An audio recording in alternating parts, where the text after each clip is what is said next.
मोहम्मद रफ़ी साहब का ख्याल आते ही कानों में ऐसे सुरीले और लोकप्रिय गाने गूंजने लगते हैं जिन्हें आज भी उनके करोड़ों फैंस नियमित रूप से सुनना पसंद करते हैं।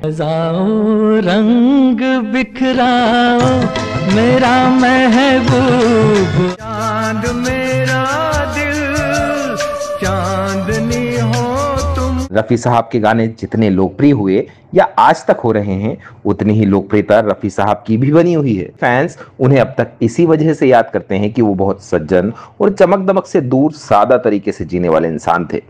लेकिन क्या आप यकीन करेंगे कि इतने महान रफ़ी साहब ने एक फिल्म में ऐसा अश्लील गाना गाया था जिसे सुनकर निर्माता निर्देशक गुस्से से बेकाबू हो गए थे। ये इतना अश्लील था कि उन्होंने इस गाने को फिल्म में शामिल करने से भी इनकार कर दिया था। अब सवाल ये उठता है कि इस गाने का क्या हुआ? रफ़ी साहब ने आखिर ये अश्लील गाना गाना क्यों मंजूर किया? क्या रफ़ी साहब को लोगों की भावना आहत होने का अंदाजा नहीं था? इस फिल्म का क्या अंजाम हुआ? और ऐसे ही कई और सवाल जो इस गाने के कारण आपके मन में उठ रहे हैं, आज मैं उन सब का जवाब देने जा रहा हूं। चलिए शुरू करते हैं गीत और संगीत का ये सुरीला सफर। आदमी कितना भी महान क्यों ना हो, कुछ ना कुछ विवादों में फंस ही जाता है। रफ़ी साहब ने अपने जीवन में ऐसे विवादों से बचने की पूरी कोशिश की, लेकिन रफ़ी साहब चाहे या अनचाहे इस विवाद में फंस ही गए। उन दिनों संगीतकार हंसराज बहल और उनके भाई गुलशन बहल मिलकर एक फिल्म बना रहे थे जिसका नाम था दो आंखें। इन दोनों ने अपने पिता निहाल चंद की स्मृति में अपनी film production company NC films बना रखी थी, जिसके बैनर से उन्होंने दो आंखें बनाई।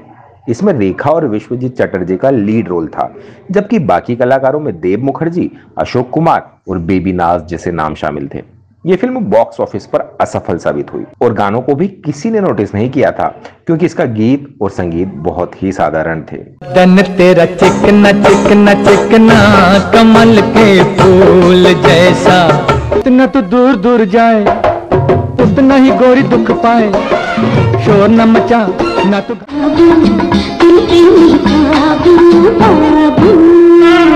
आपको याद होगा कि 1970 के दशक में रेखा और विश्वजीत चटर्जी के किसिंग सीन को लेकर जबरदस्त बवाल हो चुका था। रेखा तब इंडस्ट्री में न्यू कमर थी। साल 1970 के शुरुआत में दो शिकारी में उनके अपोजिट विश्वजीत ही हीरो थे।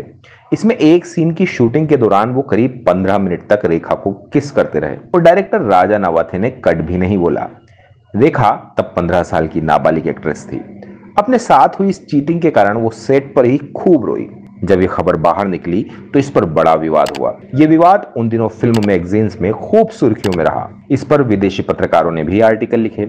इस विवाद के कारण इस फिल्म का टाइटल अनजाना सफर से बदलकर दो शिकारी करना पड़ा। इन विवादों के कारण ये फिल्म करीब 10 साल तक रिलीज नहीं हो पाई। इसी जोड़ी को गुलशन बहल ने दो आंखें में रिपीट किया। आज जो तुमने मेरा साथ दिया वो मैं कभी नहीं भूलूंगा। फिर जब हम मिलेंगे तो जीवन साथी बनके, साथी बनके दिल के दर्द का दर्द न मेरा बाटा खिंच काटा।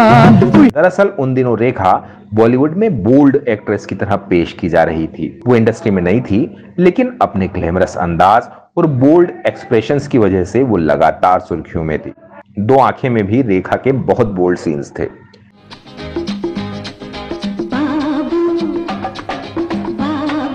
हंसराज बहल आजादी के पहले से फिल्म इंडस्ट्री में सक्रिय थे।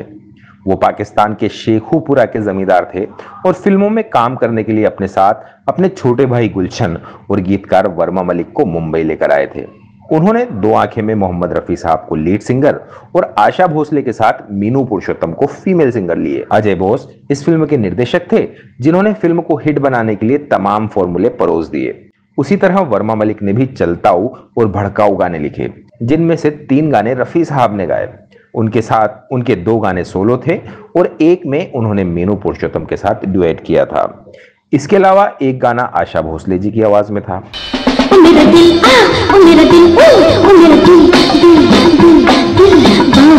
उस वक्त तक हंसराज बहल अपनी धार और क्रिएटिविटी के उतार पर आ चुके थे। बॉक्स ऑफिस के कारण उन पर फॉर्मूला फिल्म के मुताबिक म्यूजिक देने का भी दबाव था और यही दबाव गीतकार वर्मा मलिक जी पर भी था। शायद इसी कारण दोनों ने मिलकर ऐसा प्रयोग किया जिससे इसका गीत और संगीत बहुत घटिया साबित हुआ। अब जिस गाने की मैं बात कर रहा हूं वो सुनने में ही बहुत अश्लील लगता है, मगर पता नहीं किस दबाव में रफी साहब ये गाना गाने के लिए तैयार हो गए। लौंडिया 1970 के हाय हाय है, लड़की 1970 की है। हंसराज बहल बड़े भाई थे और जाने माने संगीतकार थे, लेकिन फिल्म के प्रोड्यूसर उनके छोटे भाई गुलशन बहल थे। जब उन्होंने और निर्देशक अजय बोस ने ये गाना सुना तो सुनते ही हंसराज जी पर भड़क गए। उन्होंने हंसराज बहल से पूछा कि ये क्या वाहियात गाना बनाया है। आंखों में चटकी, सीने में खटकी, जाके ख्यालों में अटकी। ये तो सुनने में ही बिल्कुल बकवास लग रहा है। ये लोंडिया, टटकी, खटकी जैसे शब्द क्या किसी गाने में इस्तेमाल होते हैं? लौंडिया 1970 की है। वो कुछ और नहीं कह सकते थे, क्योंकि हंसराज जी आखिरकार बड़े भाई और एनसी फिल्म्स के मालिक थे। मगर हंसराज जी को लग गया कि उनसे गलती हो गई। उन्होंने कहा कि वर्मा मलिक ने आजकल के चलन के हिसाब से गानों के बोल लिखे हैं और मैंने रफी साहब से इसको रिकॉर्ड भी करा लिया। उनके पास भी वक्त नहीं था, इसलिए 1-2 रिहर्सल में ही ये गाना ओके हो गया। ये सुनकर अजय बोस बोले कि चाहे जो हो, मैं इतना घटिया गाना अपनी फिल्म में नहीं रख सकता। मगर दिक्कत ये थी कि फिल्म का बजट कम था, इसलिए ज्यादातर कलाकार ऐसे रखे गए थे जिनकी फीस बहुत कम थी।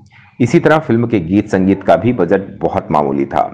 बहल ब्रदर्स ने करीब 20 फिल्में बनाई, लेकिन उनका ऐसा कोई हिट फिल्म देने का ट्रैक रिकॉर्ड भी नहीं था कि उन्हें मार्केट से मुंह मांगी रकम मिल जाए। ऐसे में सबको यही चिंता थी कि इतने कम बजट में भी हंसराज जी ने इतना घटिया गाना बना दिया और बेवजह इसकी रिकॉर्डिंग पर पैसे बर्बाद कर दिए। आंखों में चटकी, सीने में खटकी, जाके ख्यालों में अटकी। बहरहाल आखिर में यह तय हुआ कि इस गाने को किसी पर पिक्चराइज नहीं किया जाएगा, ताकि इसकी शूटिंग में बेवजह पैसे खर्च ना हो।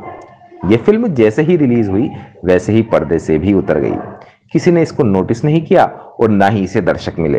ये गाना फिल्म में भले ही न रखा गया हो, मगर फिल्म के ऑडियो रिलीज में इसे शामिल कर लिया गया, इसलिए इस गाने का वीडियो उपलब्ध नहीं है। मगर 2 आंखें के ऑडियो वर्जन में ये गाना जरूर आता है। अब आप बताइए कि रफी साहब का ये गाना फिल्म में न रखकर निर्माता निर्देशकों ने सही फैसला किया या नहीं, और रफी साहब को ऐसे घटिया गाने में अपनी आवाज देने से बचना चाहिए था या नहीं? अपनी राय नीचे कमेंट बॉक्स में फटाफट लिखिए। वीडियो पूरा देखने के लिए आपका बहुत बहुत धन्यवाद दोस्तों।